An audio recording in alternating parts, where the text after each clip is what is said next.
It's all about control. What it would take to change that system. That's a tough one. I mean, that's the big picture. We need to change the system. It's killing us and killing the planet. You're listening to The Brendon Marotta Show. In this episode, I talked to Darcia Narvaez, who combines an intense amount of academic research on neurobiology and the development of human morality with really practical tips to create what she calls an evolved nest, a way of raising human beings that is natural and loving and the way that we were evolved to be raised. This is going to provide a lot of really practical advice for those who are trying to create a loving environment for their children, and a lot of brilliant academic research for those who are interested in understanding how the events of our childhood actually change our epigenetics and impact the person we become as adults. Now, here is Darcia. So I really liked your book, The Neurobiology and Development of Human Morality. When I read it, I got that the main thesis was that who we are as people, our morality, our beliefs, our choices are very much formed by our early experiences in life and what happens to us during infancy and childhood. And one of the things I really liked about your book was the amount of research that went into it, because that's a thesis that I have felt for a long time, but I have largely come to it through following others' healing work and psychology and things like that. But you take a very scientific approach to it. So I want to just start by asking, is that an accurate summation of the thesis, or what you're getting at in the work that you do, that early life experiences determine our adult beliefs and morality? Well, that's a little strong. We are plastic. We have plastic brains, right? And there are ways to revamp our minds, our brains and minds. So I wouldn't go quite as deterministic as you said, but otherwise that is the core, that we are shaped by our early experiences, and then how we become an adult shapes the kind of culture the adults then create and support and think is normal and good. Yeah, So, I appreciate. Go ahead. And then there's intergenerational effects. So if you have a nurturing mother and father and community, because it's more than just mom and dad, then you're going to be nurturing to your children, and then they're going to be nurturing to their children. But if you're not very nurturing, not providing what I call the evolved nest, then the next generation's not going to either. And it gets worse over generations rather than better, unless people are awakened and enlightened somehow, and they have to revamp their kind of habits and their intuitions about how to treat one another. So that takes a lot of work. It does, and I appreciate you correcting me on the plasticity, because that was another thing that really stood out in your research to me, was the idea that the choices that we make in our life could change that, and in ways that most people I don't think realize. So you mentioned in there a twin study where, depending on life choices, twins can have a difference of 10 years life expectancy. And that just struck me because, whether or not you have a twin, it means that your life choices could make a 10-year difference in how long you live. And that the genetics you have could actually change epigenetically based on stress. So I was wondering if you could talk a little bit about that plasticity, about, first, how do early life experiences set us up for a particular set of beliefs or life path, and then how is it that we could potentially change it based on adult healing or processes or changes? So that's the whole book, 300 some pages, right? Yeah, So just summarize your 300-page academic book for me, if you could. I really appreciate that. Oh, yes, of course. Just a couple sentences. It took me that long to explain it all because people don't believe it. So many people think, oh, you got the genes for violence or the gene for autism or whatever it is. And they keep hearing this in the journals, and journalists report it this way. Not always, but too often. And that's because the machinery for looking at genes is so widespread and it's expensive, and government still funding all those studies. So we still focus in on genes, but it's epigenetics, right? It's how the genes are expressed. They're just a blueprint. You're born with this blueprint, but it's inactive until you have experience, right? So we're finding from animal studies primarily, because we can't do these experiments on kids, at least ethically, that those first days of life matter for turning on thousands of genes. Who knew, right? And then, one of them that Michael Meany and his colleagues have zeroed in on is a glucocorticoid receptor protein in the hippocampus that has to do with controlling anxiety. If you don't have a nurturing mother, because mothers are the nurturers in rats, for humans it's mothers, fathers, and others.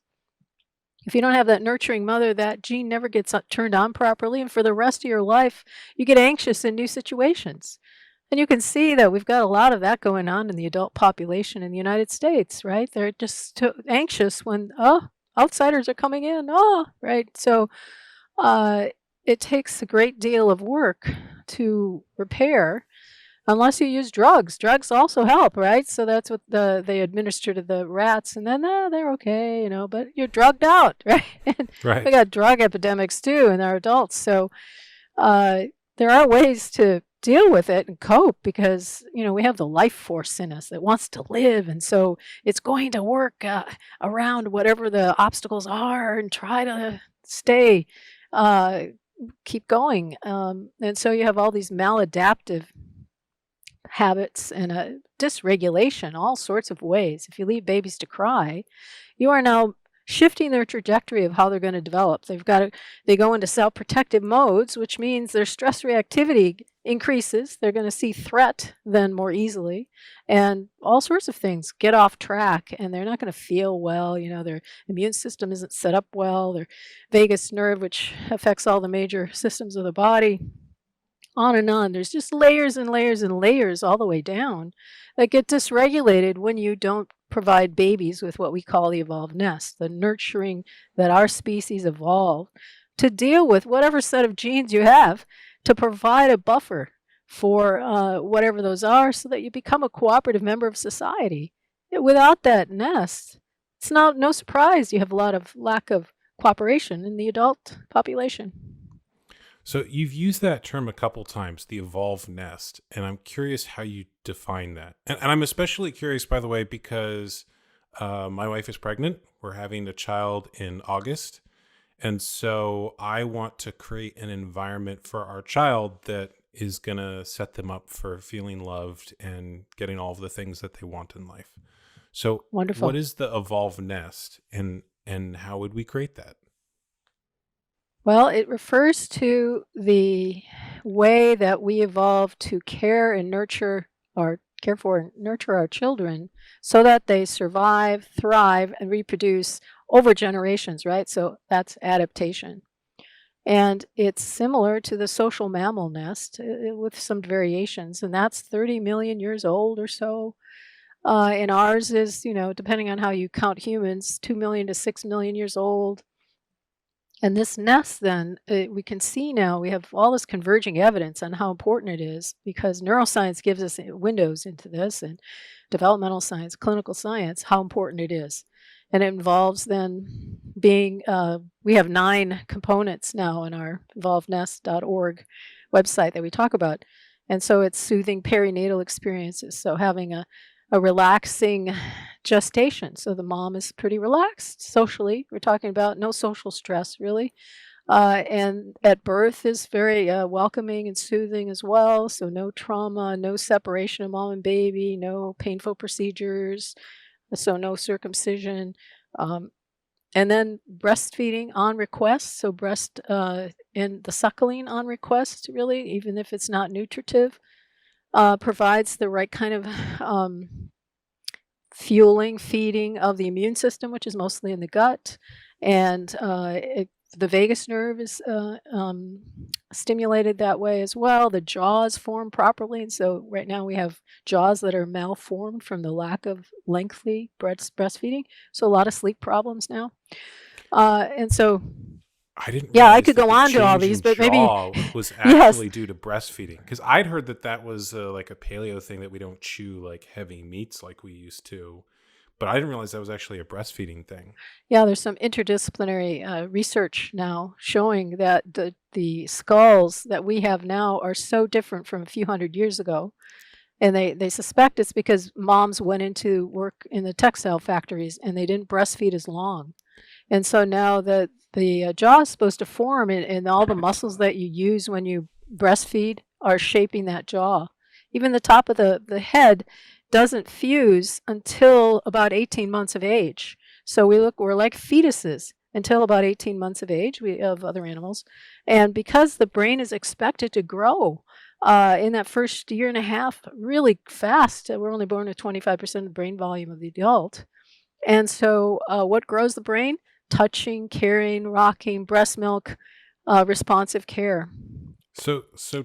Literally, the reason that many people do not have the Chad jawline that they want is because they might not have been breastfed enough or held enough, and that the brain development or the growth of the brain might not be as much because they weren't held or played with.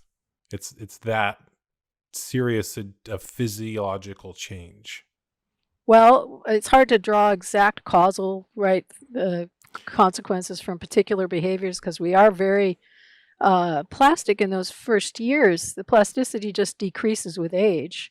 And we are shaped, and we can recoup. Sometimes if a child has been neglected for a while, they can recoup if it's like only 6 months or something, and then they get a lot of good attention, then they can grow again. So it's all variable, and everyone's growing at a different rate and different pace, and the timing, intensity, and duration of whatever experience matters for its effects. So the evolved nest, when it's provided, gives a nice buffer for whatever state that child is in terms of its development, and whatever else happens.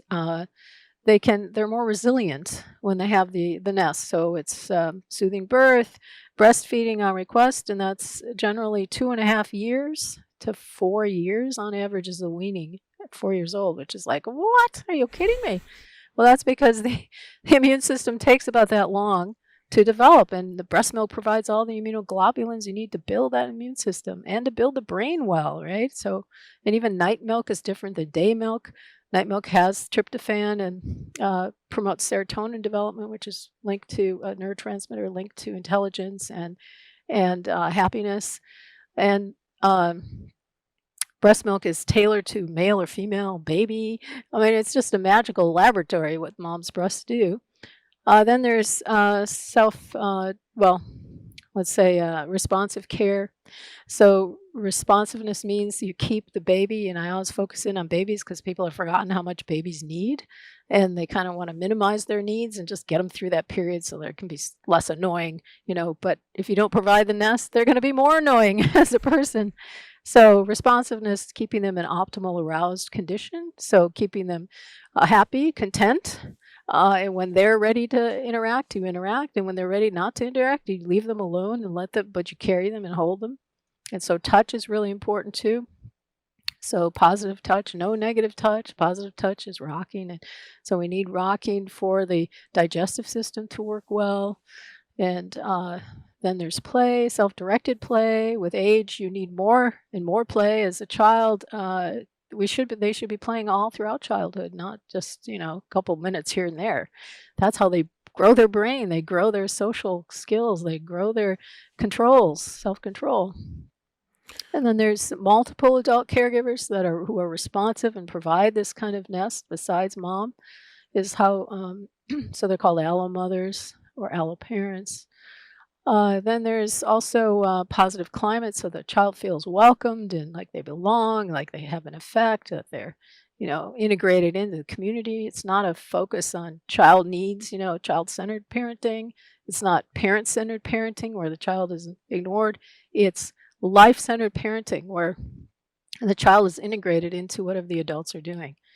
And you can see that grows all sorts of cooperation. You let them help when they're ready to help, even though they may not do it very well, but that's when they're learning how to be a community member. And if you thwart that, as a 2-year-old kind of messing up folding laundry, when they're teens, they're not going to be very helpful. But if you let them integrate them, they're going to be very helpful throughout their life. So it's just a different way of growing people that is well tested by evolutionary time. So I want to ask about how to create those individual elements of what you describe as the evolved nest. So it's a healthy birth free from trauma, a peaceful birth, freedom from other birth traumas like circumcision, constant touch and communication and connection and play. And actually, I want to ask about the play element, because what does that look like in a healthy parent-child relationship? Because I remember one of the things that you mentioned in your book was that when adults have experienced trauma, often their consciousness is scanning for trauma, and they see opportunities or threats or things around trauma, but they don't see the same signs for connection around play. So they might miss the child signs where they're saying, hey, I want to play and have fun, but only give the child attention when they are in a state of trauma or threat or something like that, which then, of course, tells the child that that's the way to get attention, is to be in threat or trauma, and that they don't get the same connection they need around play. So what does it look like to get really healthy connection around play? What's a good way to create that with kids? Well, in babyhood, it's playing peekaboo and things like that. And it's just, motherese, hi, baby, speaking slowly and high. That's what babies tune into more easily, and just paying attention to their reactions, right? Are their eyes glowing? Are they alert and, connected?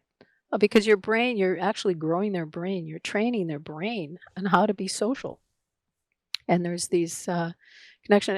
Alan Shore talks about this quite a bit, that secure attachment is about reacting to the physiological, biological reactions of the baby, and in appropriate way, right? And then when the baby's not ready to interact, you just let them be in calm state, right? So you're always following that baby. The baby has an internal compass for how to grow best initially. If you start messing with that, you're going to have problems, right? Because they'll get off kilter, and then they'll get all dysregulated, and then it be very demanding. So you want to pay attention early on to that compass. So it sounds like it's being very attuned to the child's feelings and desires, and going towards the indications they're giving for play, that when they're happy or they want attention in a particular way, noticing what sensory things are fun for them. So it sounds like, because actually I had read some people say, you should talk to a child the same way that you would talk to an adult, and socialize them the same way without baby talk. But it sounds like you have a different perspective, that no, like it's fun for them. That's why we do it. Is that? I'm talking about babies. Okay. So yeah. So once they're into toddlerhood or older, you don't need to talk like that. Once they can talk themselves, then talk normally. Right. It's the baby who doesn't yet know any language, right? You're teaching them the language by that. And you're engaging their brain. I mean, they have to learn how to live outside the womb. It's really difficult. And that all helps. And then when toddlerhood, children need to have rough and tumble play. So running around, and there's great books. There's a book called The Art of Roughhousing, for how parents can help their young children, spinning them around, it all is good for brain development. Ideally, you're playing with peers as a child, not with the parents. But if that's all you have, yes, that's good. So what are the different needs of children at different stages of life? Maybe you could walk through how that changes over time. Well, if we talk about the nest, of course, the need for breast milk diminishes right after age. Well, I mean, there are some societies have been noted where they had breast milk till age 8 or even later, but we could say 4 years, right, for that. That's the average. And the observed small band hunter-gatherers that I use as a baseline for representing our history as a species. And then for play, I mean, different kinds of play in early childhood, lots of physical, and throughout childhood, really, physical play, social play, because they're learning how to stop and start their actions, how to be sensitive to the partner, because if you're too rough, the partner will stop playing with you. So you have to learn how to control that aggression, right? And I think actually throughout life we need to play. And in Small Band Hunter Gatherers, all ages play. It's just different, not as climbing trees as much maybe as an adult, but you still have other ways, dancing, teasing, more verbal play and banter, probably. In terms of affection, we all need affection throughout our lives. So I guess I'm going through the nest. But Please, babies need it. I'm Yes, okay. fascinated by the All right, that's concept, okay. and it's important. So let's talk about it. So babies need affection 24/7. They need to be physically close. They're learning how to breathe. They have to switch the functioning of their diaphragms because in the womb they're collecting oxygen in the liver, and then the diaphragm moves in the opposite direction. But outside they have to use their lungs. They have to adjust. They have to learn to breathe through their nose, and all sorts of things have to happen. Their heart rate. And so sometimes babies stop breathing at night, and they need the adult there so they wake them up and keep them going because they're still figuring it out.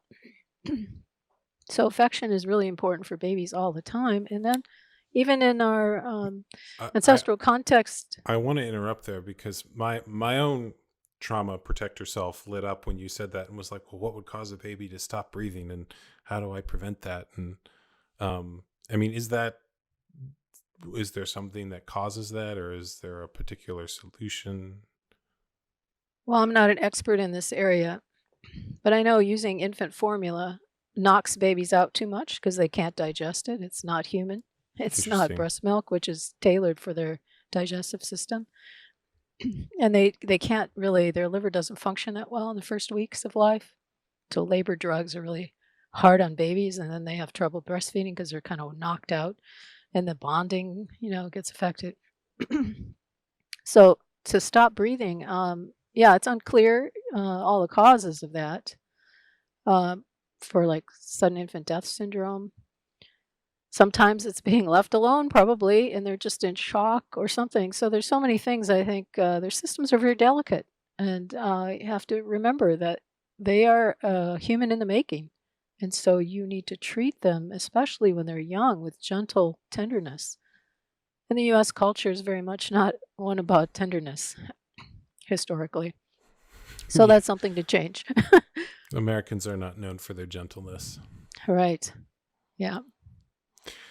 So one of the things I was thinking about reading your book and also hearing about the concept of the evolved nest was that there's certain aspects of this that I know that I can personally create.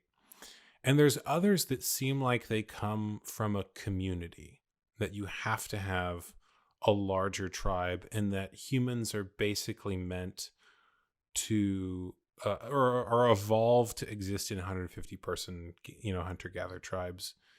And not that big.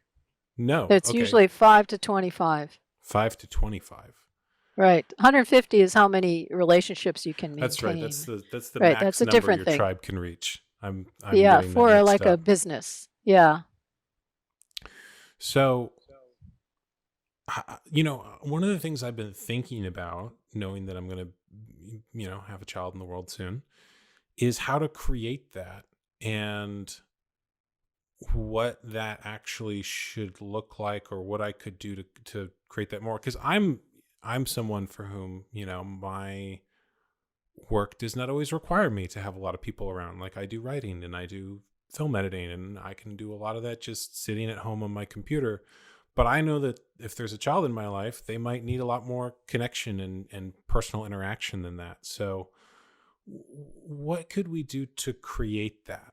Or what is it that we should be focusing on creating around that? Like what other adult relationship should I try to find that, our kids could interact with, or potentially relationships with other kids their age?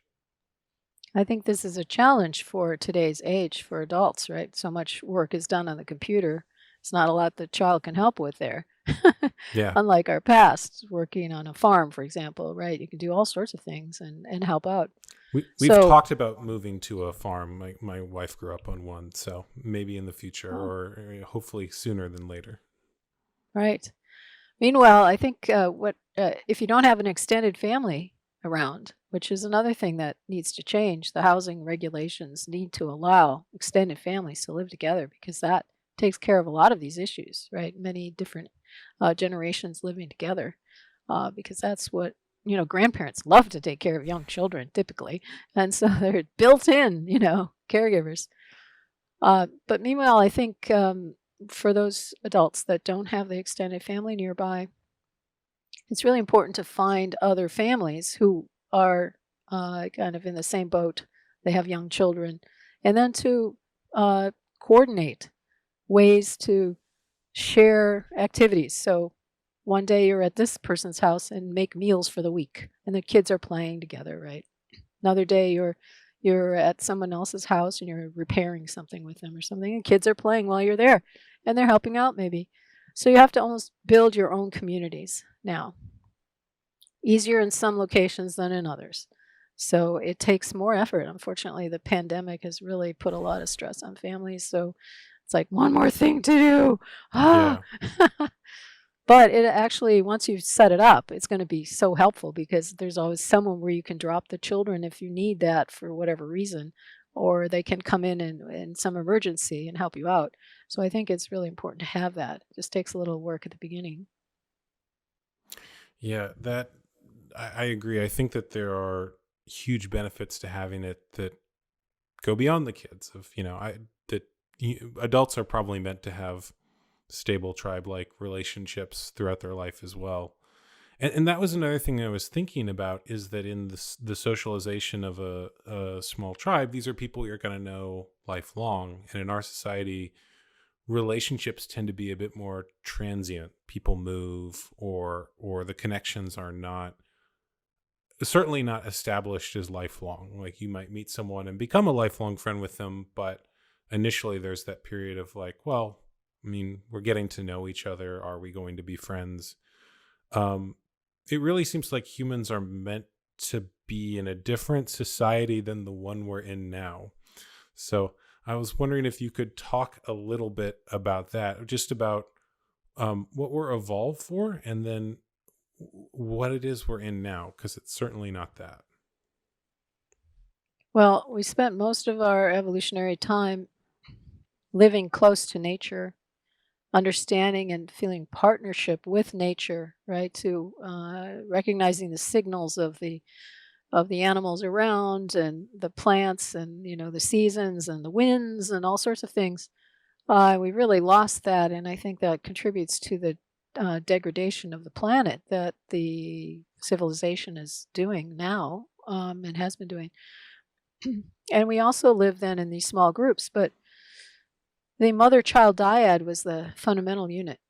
No baby survives without the mother. And the mother, for her to be responsive to that baby, needed to feel supported. And so mothers evolved together to what Sarah Hrdy, the anthropologist, calls cooperatively breed, which is kind of not a great term, but it means to raise children together. And that was the mothers, all the women together, and then the men too, the fathers. And so it was this village care that, but it was that unit again was the mother-child. And once the child grows up, though, they could go off to some other group, and you're always moving around between groups. So there might be 5 people here and 20 over here and 15 over here, and you're going over there for a while, and then you're going over here for a while, and you're migrating too to the food sources when they're available. Never ruining a particular area for its plant life or whatever.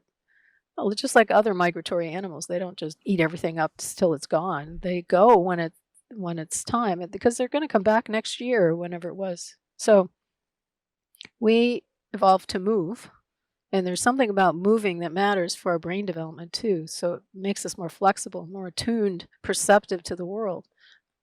So maybe this frequent moving that we do now is also helpful. We don't know exactly how.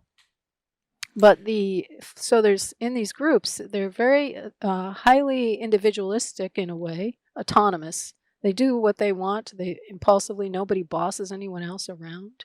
They won't stand for it. And they don't do that to children either. We think that's normal to boss children around and engineer their lives. Oh, that's for Native Americans, that's anathema. You're ruining their spirit. And so we do that routinely.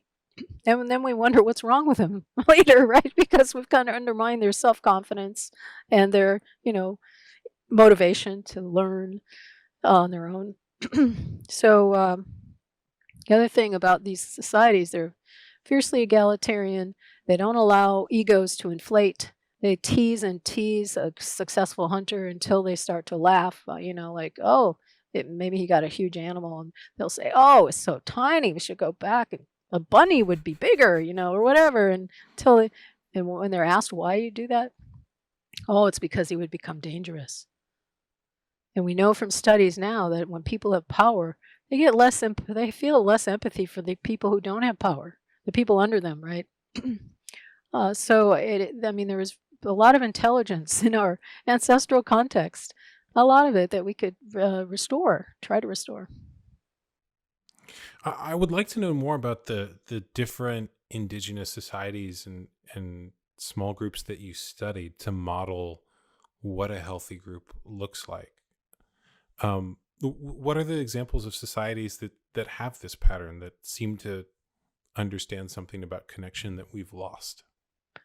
I think the classic one is the San Bushmen of Southern Africa. There's many subgroups, but they've been around for at least 100,000 years, and our genes apparently come from them.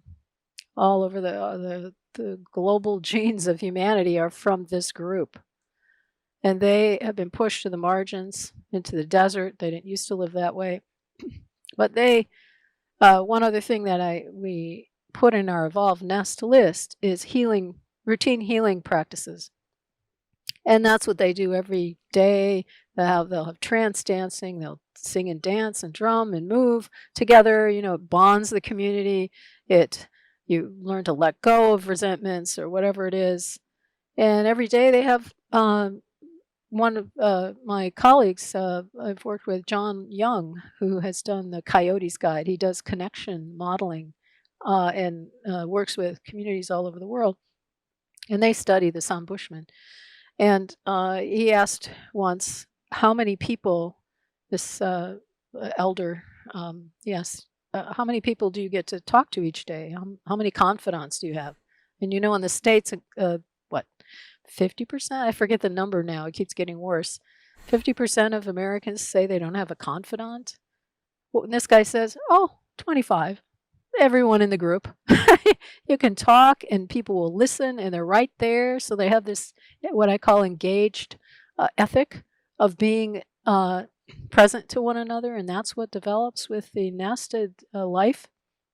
The ability to be flexibly attuned to the other, and not be thinking about yourself or feeling, bracing against them because, if you feel threatened or in withdrawing even, or being aggressive. And those are the things from a dysregulated brain and neurobiology that come about. Instead, they are present and happy. They're here and now, they don't accumulate any goods, no hoarding of anything. And the gift, they have a gift economy, just like nature. Everything is giving, and your waste is the food for another animal or creature, and then someone else gets that as a gift, and it's a cycle of giving. And that's another characteristic. They're very highly generous. They expect to share everything. So capitalism, of course, has ruined that, ruined nature, and ruined humanity's gift orientation, or it keeps trying to anyway. Ooh, there's a lot that's I'm sorry, I kind of went on. No. It was all interesting. It strikes me too that a lot of things that what's typically called the New Age community does are attempts to recreate this. So if you look at things like Burning Man, it's a gift. It's a momentary gift society. Or there's things like ecstatic dance in the New Age community, and sort of like attempts to recreate this in a modern way, and it seems to be, it's almost like it's little social experiments that never quite become a full society. I wanted to ask more about what you meant by healing work, that they have healing work as a regular practice, because my wife and I both practice healing work. We do things that are like timeline therapy or the completion process or neurolinguistic programming, but those tend to be more verbal. I mean, you get into the emotions very heavily with them, but you described a lot of movement practices, things like dance. And so what do those practices look like in traditional societies? What is it that they sort of do regularly as a way to integrate and heal? Well, I'm not an expert in this, but there are anthropologists who have studied this. Victor Turner initially, and then Richard Katz, Katz, has a number of books out, Boiling Energy and other things. And then the Keenies have done a lot on these ecstatic dances. And so they have the group orientation, but they also have shamans who, if someone's not feeling well, they'll go to the shaman, and the shaman will figure out what's wrong and help them with. And it's very transpersonal. So the awareness, again, that we're missing. So one of the things that develops in early life with the evolved nest is the right hemisphere is rapidly developing then. And when you leave babies in distress, that doesn't develop properly. And so it's the seat of self-regulation and empathy and higher consciousness. And they, of course, have all this developed. And so they're better able to perceive the spirits, the communications from the natural world. Now they're saying the animals don't communicate with us anymore. The animals are running away from us because humans have done so much damage all over the place. So there'll be shamanic healing, and maybe there'll be one person that the group is focused on who needs some help. Any type of, self-doubt or fear or just not feeling well, they'll try to take care of it and nip it in the bud rather than let it fester like we do until you're really severely ill. So those kinds of things. And then group work, just regular fun dances. And there's not so much a rigid schedule like we have. You're up with the sun and down with the sun, or you're sitting around the fire and telling stories and things. So the stories are really important too. As a storyteller, I'm curious what sort of stories they tell or what the practices there are. I know we're going off of the original questions about, raising kids, but you keep telling me interesting things, so I keep wanting to learn more about them. Well, I have focused more on Native American stories, and they typically are about origins, explaining, how this thing came about or where we came from. And so there's kind of fun stories. One of the Lakota stories, creation stories, is that God, a woman, and it's Sky Woman usually,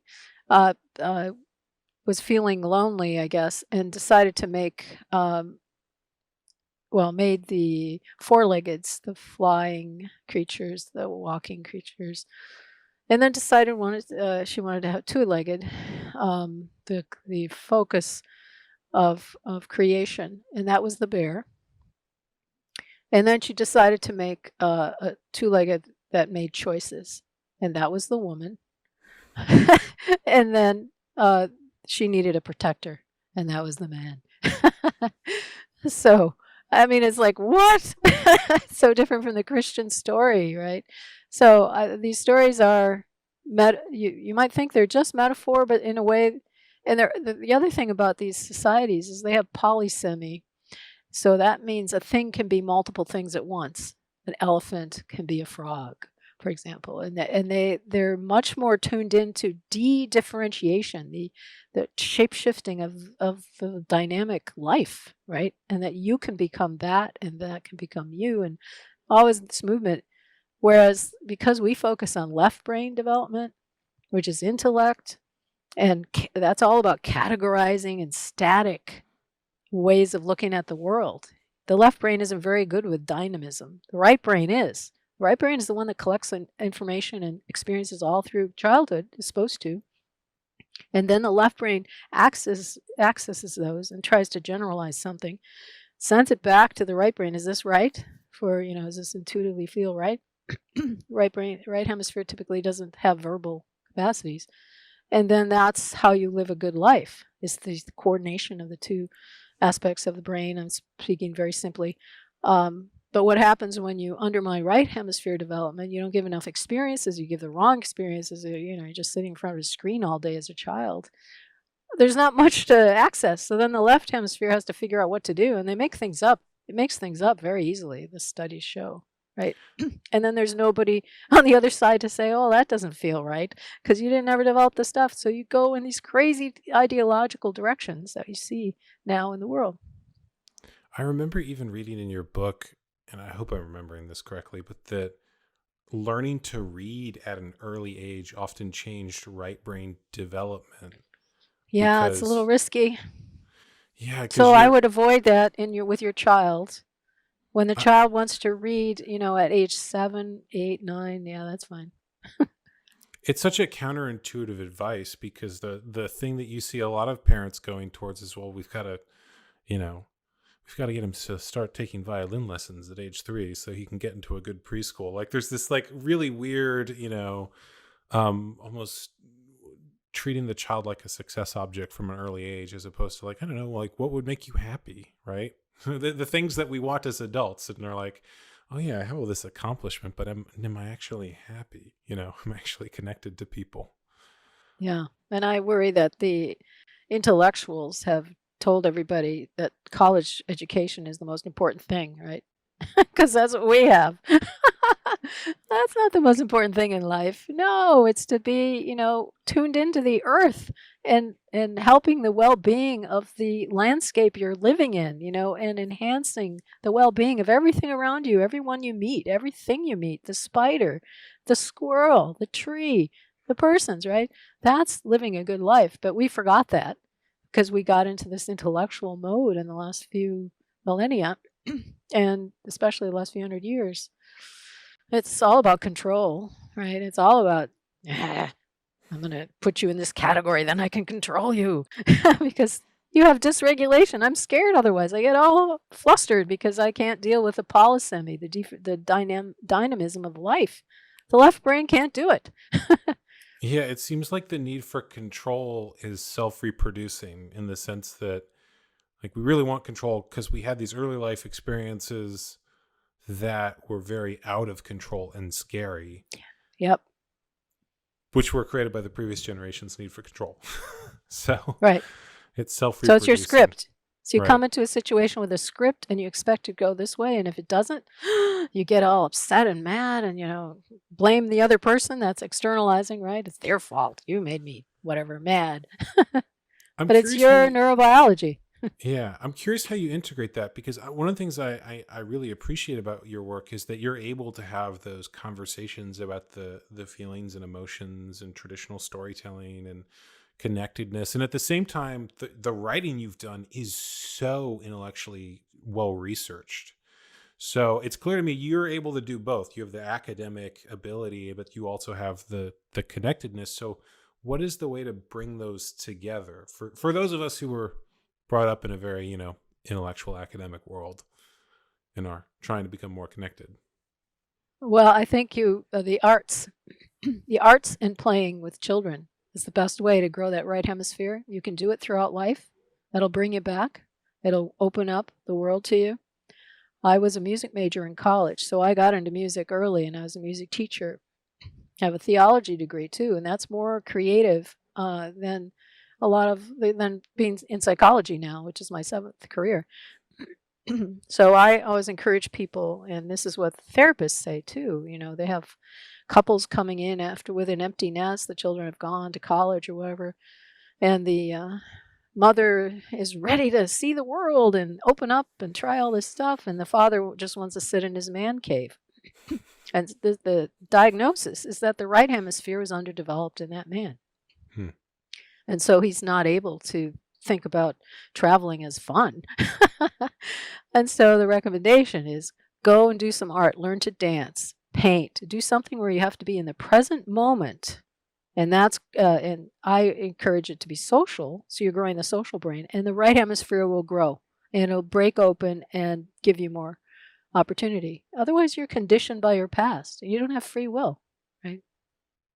So, what is the way to recondition that past? Is art the best way, or are there other things that we can do? Because I know that I obviously had the standard American upbringing and all of the unhealthy things that go with that. And I know that my wife had even more trauma than me. So, what are the things that we can do to change that? Well, I generally talk about three aspects. One is you have to learn to calm yourself. If you get easily threatened, or you have to pay attention to when you do feel threatened, often it's very subtle. So we come to every situation and we easily, quickly, subconsciously determine whether we feel safe or unsafe. And so you have to start paying attention to when you feel unsafe. Your jaw might get tight. Your shoulders you might start hunching or something. Little signals. It takes a while to learn this. And then once you notice what's going on, then you have to learn calming. Well, generally you learn calming techniques like belly breathing, deep breathing, meditation, visualizations, tai chi, qigong, yoga, things that keep you in your body, because that's another thing we learn to get out of our body. If you were left to cry as a baby, you learn to dissociate from your body because it's not very reliable. They didn't come and help me. I'm going to stop, paying attention, and you push it all down. And you don't develop your emotional intelligence. You don't develop your intuition. So you have to learn to do that as an adult. Once you've learned self-calming, that's not enough, though, to bring your human nature back. You've got to develop social joy, to enjoy being with others, to find the blessing, the beauty in them, the ability to, find the connections. And that takes some practice. And with my college students, we would play folk song games because I was a music teacher. And so we would play, better games than Farmer in the Dell, but that gives you the idea of this interactive whole body movement together. And then, because playing with children is the best thing, we would play with kindergartners. So the college students would learn these games. Then we go over and teach the kindergartners and play with them a few times, and the kindergartners just, they're all over. They're, so expressive. It's so wonderful for the college students to see that, oh, there's a way to be expressive instead of in my left brain, And then that's not enough either for being an optimal human being. You need to develop your imagination, which is how you think about possibilities, how you abstract. And that means developing your communal imagination, your ecological communal imagination, to develop empathy for others who are different from you, to include them in your planning, in your concerns, your web of concerns. The other way to go, and what we've emphasized instead, is, of course, the self-protectionism, where we're either oppositional or withdrawn, and then we use our imagination to be vicious, to control other people. Unfortunately, some of the parenting does that, right, of the kids that we were just saying, or take revenge or something. You're using your abstract thinking to, or you divorce from your emotions and your relationships, and you go in the ivory tower. And you use detached imagination. So that's the danger, right? And that's what all the major religions of the world say is the dangerous place to be, is to start thinking you're a thinker. No, you're not. But that's where we are now, right? We think that's why we emphasize reading to young children, learning reading. It sounds like, one of the things I'm getting from this conversation is that people are not actually as dysfunctional as we think they are. They're just functional in a dysfunctional system. Meaning they've adapted to a world that conditions them to feel unsafe and rewards detached, disconnected, often highly intellectual behaviors. So if you can... And actually, if you don't mind, I want to ask a very personal question, which is that or personal to me at least, I notice that when I get in a very stressful situation, I get completely calm and focused. And I wonder if I've thought for a while that might be conditioned because when I was in stressful situations growing up, I was on my own. And so I needed to like become that detached focus in order to feel okay during them. So I guess I'm asking how many of our behaviors are just conditioned for the system we have now, and what it would take to change that system, or do we need some of them to function in this? Or I know I'm not being as clear with the question, but hopefully you can see the underlying question behind it. Yeah, well, that's a tough one. I mean, that's the big picture, right? The big Yes. billion-dollar question. We need to change the system. It's killing us and killing the planet. So I think it's really important. I think we all need to just, we can't change the whole system. We go nuts trying to. So we try to change where we are, right? We can be in this moment more present to others. In this moment, I can be more loving. In this moment, I can forgive myself and open up and cleanse whatever the baggage is that I've carried. And even if you have intergenerational baggage from prior generations on your back, right, from your ancestors, you can learn ways to cleanse that, to let it go, forgive, so that you can actually be free in the moment to love, because love is the key to being yourself and to being enhancing of others. So, and connected. And until we learn kind of that freedom, we're kind of stuck in those old systems. All these tapes, or we say tapes, but recordings of who you should be or not be, and all these images that we see from television or wherever else about who you should be, and you're not. If you're not looking like this, you're worthless. Whatever, you're a loser. All that we have to let go. We have to find our community of support. Then find people who are healing and you want to be like, and kind of hang out with them. So there's a lot to be done, but I think we do it in our space and then in our work as well. And sometimes you have to drop out of the work if it's a harmful industry, for example, and go somewhere else. And usually I think when we ask for direction, I think the world is dynamic. David Bohm, the physicist, says we get stuck in this thought in our own minds, in these loops, left brain stuff, of loops that we think in our cultures, in this loop of thinking that we're creating all this stuff. Whereas the world is really this dynamic order, the implicate order, he called it. And the way we get ideas is actually what he called insight intelligence, coming in from the outside. And we know that, the eureka moments. It's not me doing it, it's coming from outside. So to get connected to that, again, the intuition development is going to help. Then, when you're connected in, doors open up, pathways open up, but you have to be ready to see and perceive and be willing to let go of the past. So it sounds like the path begins very local with you, your healing, your connection, your family, your environment, and piece by piece that changes the world. Right. Now, if you're a politician, there's a lot you could do. Sure. Right? I mean, I'd love to have that level of influence. I'm, doing things that I can to increase that, but right now this is where we are. Right. Is there anything else that you want to talk about or mention or get into that we haven't talked about yet? I could say the evolved nest is a lifelong aspect. I think I hinted at that. We don't need breast milk after a few years. Excuse me.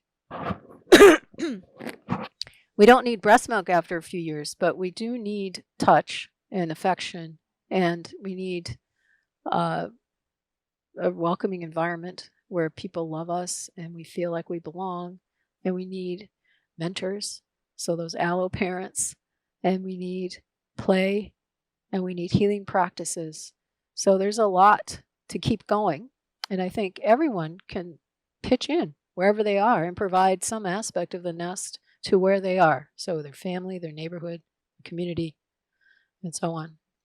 The other thing we didn't mention is negative touch. So spanking is very damaging. A lot of people still think it doesn't matter so much, but there's longitudinal evidence now showing that it has long-term damaging effects on the child. So they become more aggressive. They're less self-regulated, actually. So you want to avoid those kinds of things, and instead think of when a child is acting out, it's some basic need that they have that's not getting met. So to take their viewpoint and not the adult's viewpoint. The adults, ADHD in one of the manuals, diagnostic manuals, was described as won't sit still for boring tasks. Well, who decided that was a good thing, right? It's the adults, the crazy adults who want control. Yeah. So that sounds ADHD, adaptive. Right. ADHD has been related to lack of play. So get out there and let those kids run around and self-directed play. So this doesn't mean sports organized activities by adults. It means let the children be creative with one another and do what they can. Now they might, if they haven't had much play, they might be a little too aggressive at first. Well, they have to learn, But if they grow up with play, they're not going to be that way. And if people want to support you or the work that you're doing, where can they go? EvolvedNest.org is the place. Cool. Is there anything else you want to add before we end the show today? I think everyone should be hopeful and find their inner voice, their inner heart. You want that heart to develop fully. Our culture tends to shut it down and try to smother it. Don't do that. Find that inner voice, that loving voice. Tune in and let it grow. I have to say, talking with you, I feel more connected and hopeful about that. A lot of the time when I read the research on how children are treated and how much it affects them, it's a big downer because it's not something our culture is good at right now. But one of the things that I appreciate about what you've said and the work that you do is that the healthy version of being in community and raising children is actually very easy and what we're naturally evolved to do. So thank you for sharing that. And I hope everyone will use this advice and inspiration to create happy families and happy communities. Me too. Thank you. Thank you. Thank you for listening to the Brendon Marotta Show. If you liked this episode, please share it with someone else who would also like it, and then go on whatever platform you listen to the show on and leave a positive review. If you want to support the show directly, go to brendonmarotta.com/show and subscribe there. Paid subscribers get special unreleased bonus material and live events that are only available to them. Once again, that is brendonmarotta.com/show. Thank you for listening, and I will talk to you all later.